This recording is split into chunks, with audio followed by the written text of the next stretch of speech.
Hello. In this video we are going to take a simple look at creating an application using the Entity Framework. So to do this, I'm going to start off by creating a new project, and oddly enough I'm going to choose to create a blank solution. So I will call it EF Demo Projects.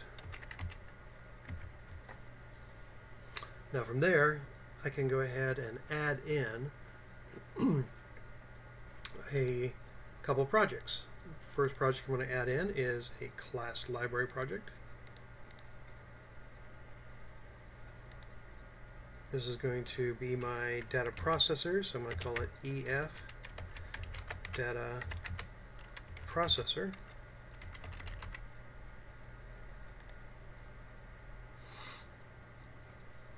And I'm going to make a little simple Windows user interface. So I'm going to go ahead and make a Windows application, and I'll call it EF Windows UI.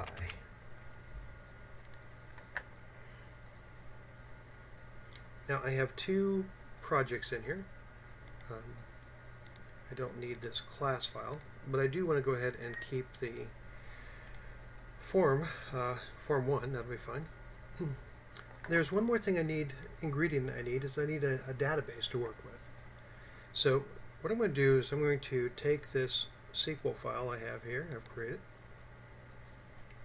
I'm going to copy that. I'm going to go to the folder, open the folder in File Explorer where my solution's at. I'm going to make a new folder.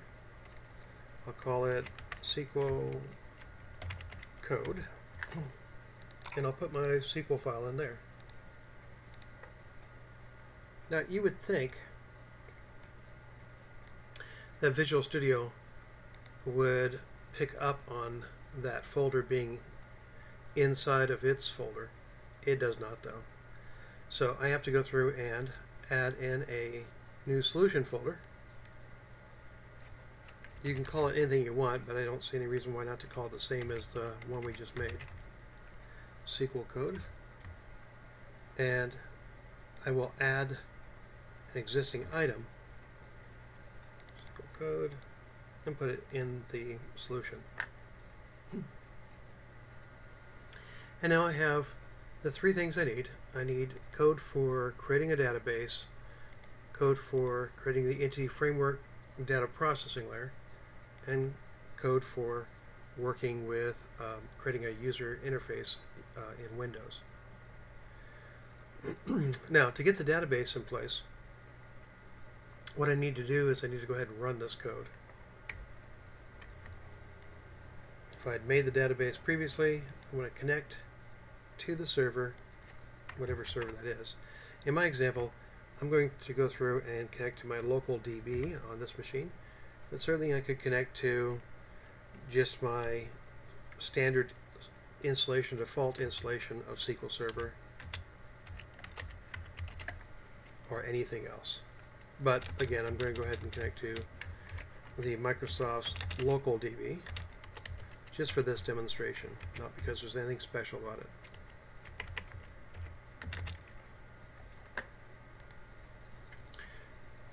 If the database existed already, it does on my machine, it won't on yours. I'll go ahead and create it. If the database doesn't exist, I want to create it.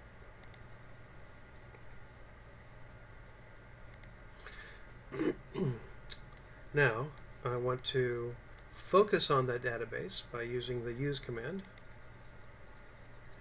Create a products table. One thing to note, the syntax includes a primary key on the ID column. Well, that's a standard thing to do in databases and database tables. However, if you don't have a primary key, the Entity Framework that we're going to be using today won't pick that up. It won't actually be able to work with the table without one. So it's very important you have that. Right now the table exists, or I guess I have to run the code. Okay, right now the table exists. Execute. But there's no data in it. So I'm going to insert a row of data, one row affected. And if I come back and look at the table this time, it's got the one row of data.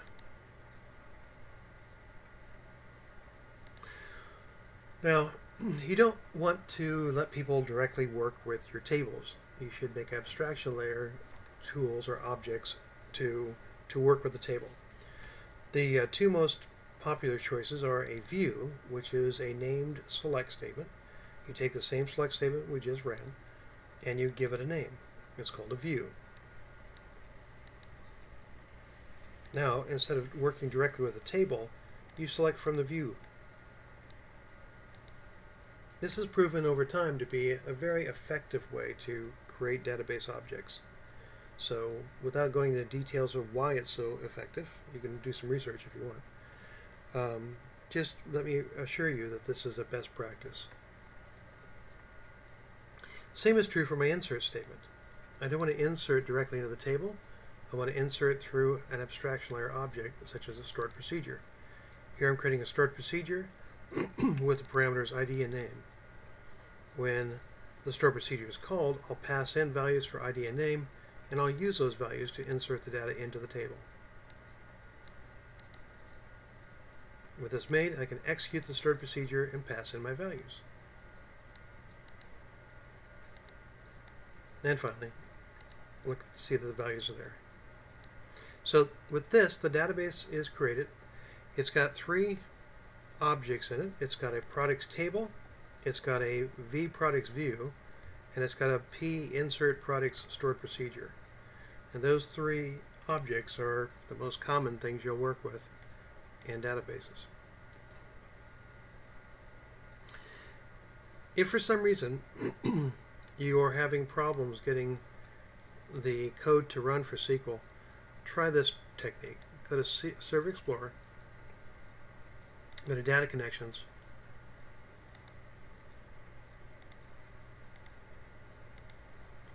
right-click, add a connection, type in the name of your SQL server. Local DB comes with Visual Studio, so if you don't have SQL Server installed, you can try this.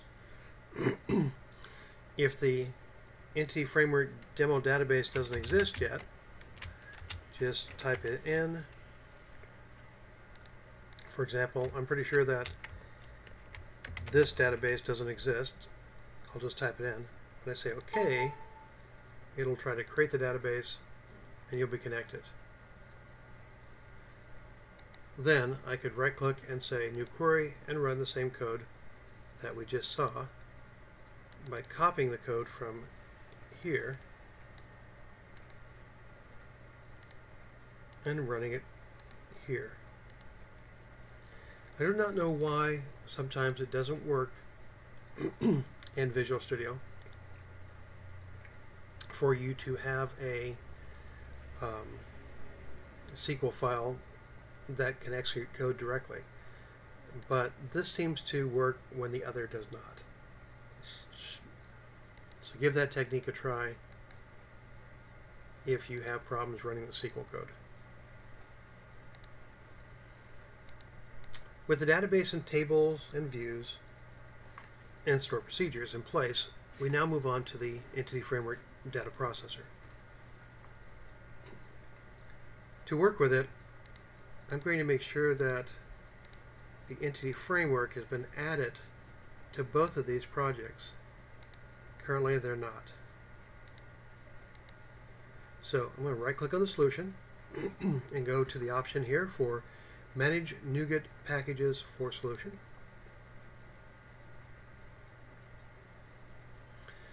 I'm going to do a search for the Entity Framework and choose to install it. I want to install it on both projects.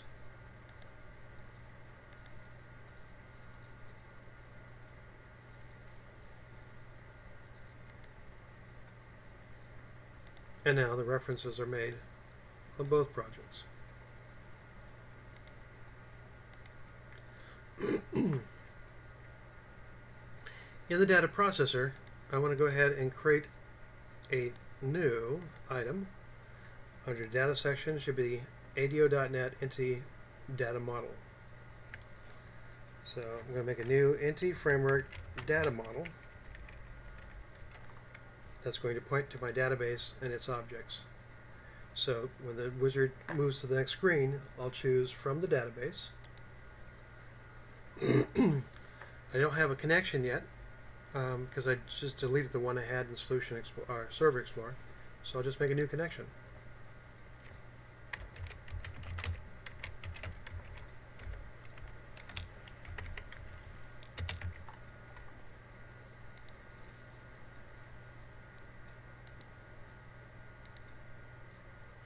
It's going to offer to save my connection string in the application configuration file, and I do want to do that.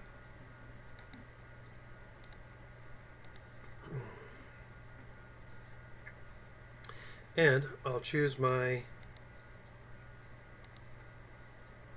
tables, views, and stored procedures.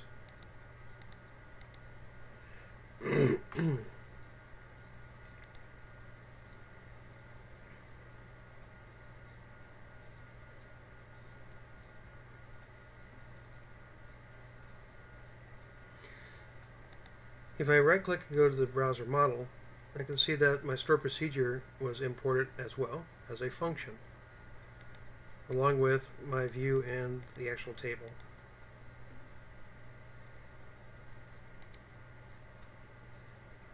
I'm going to go ahead and build to make sure everything's in good shape, but I'm feeling pretty confident about it to succeed it.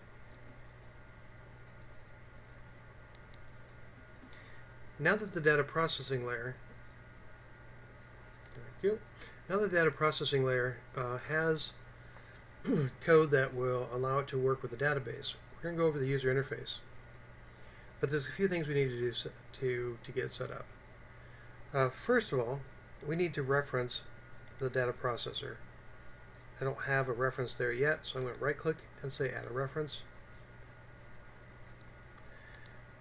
And the solution, the data processor.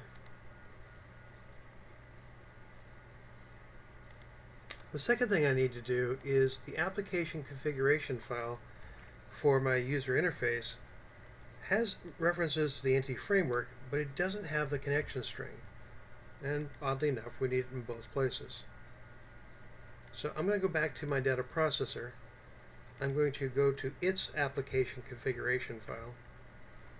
I'm going to take the connection string and copy that.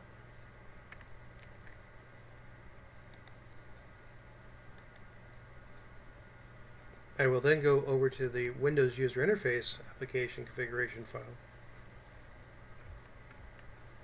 make some room, and paste that code in. Once again, I'm going to go ahead and build. With those two things in place, we should be able to begin working with the Windows form. The first thing we're going to do is simply go over to the toolbox, grab a data grid view,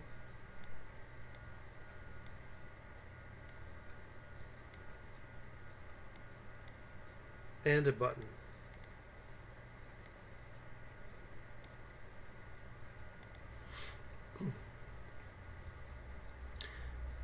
On the data grid view, I'm going to go ahead and connect it to a new project data source.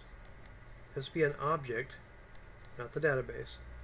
I'm going to go ahead and pull it from the Entity Framework data processor.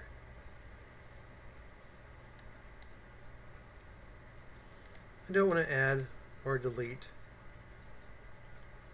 data.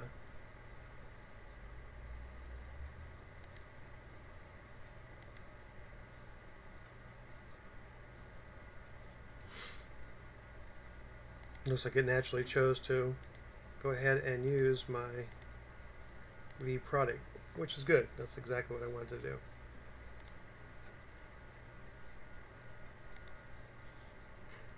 When I run that, I don't see any data yet. That's what the button's going to do for us.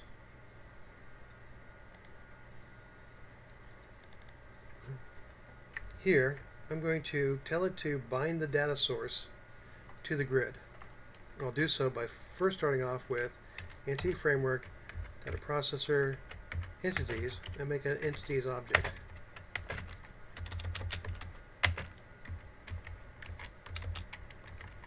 Come on.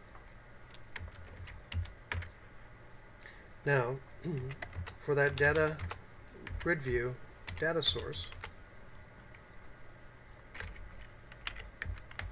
I'm going to set the view the products to be its data source.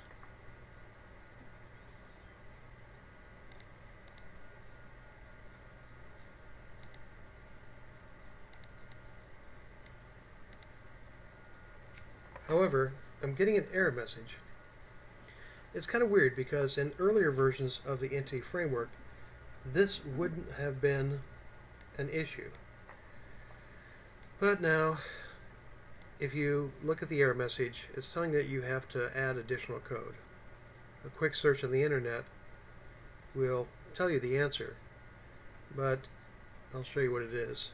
It's quite simply toArray.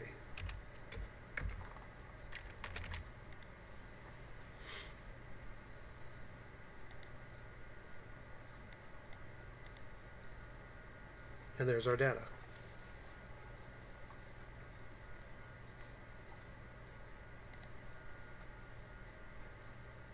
So now we're pulling data to display to the user.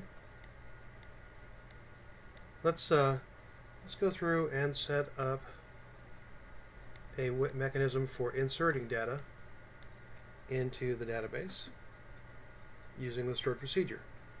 So for that, I'll just take a couple text boxes, one for ID and one for name, and a button to do the insert.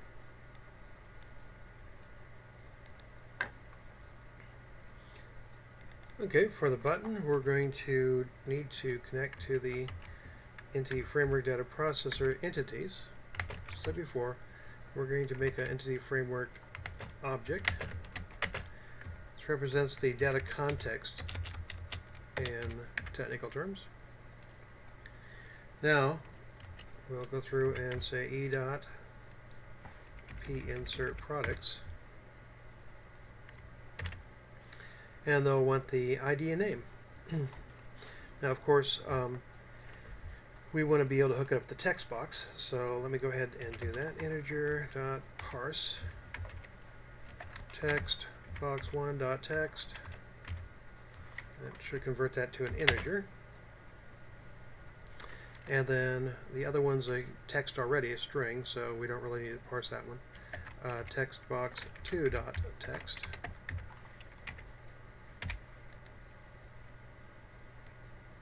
And that should do it.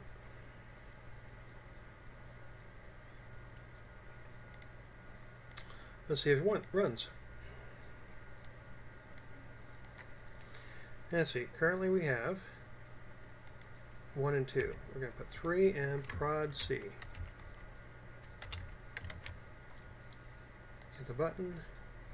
Nothing seems to have happened, but if I come over here and I hit this button here, I'll see that, yes, it did. Now, of course, I could actually go ahead and make it so that pressing this button calls the click event for button 1 and it'll automatically refresh it. That would be a way to make it a little bit more useful, but it's working.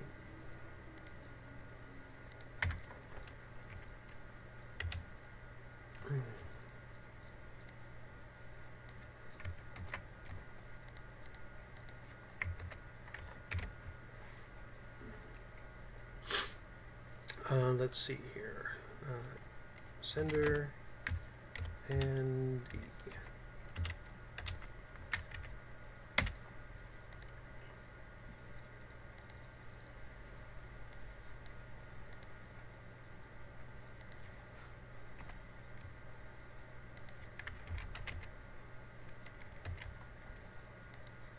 There we go.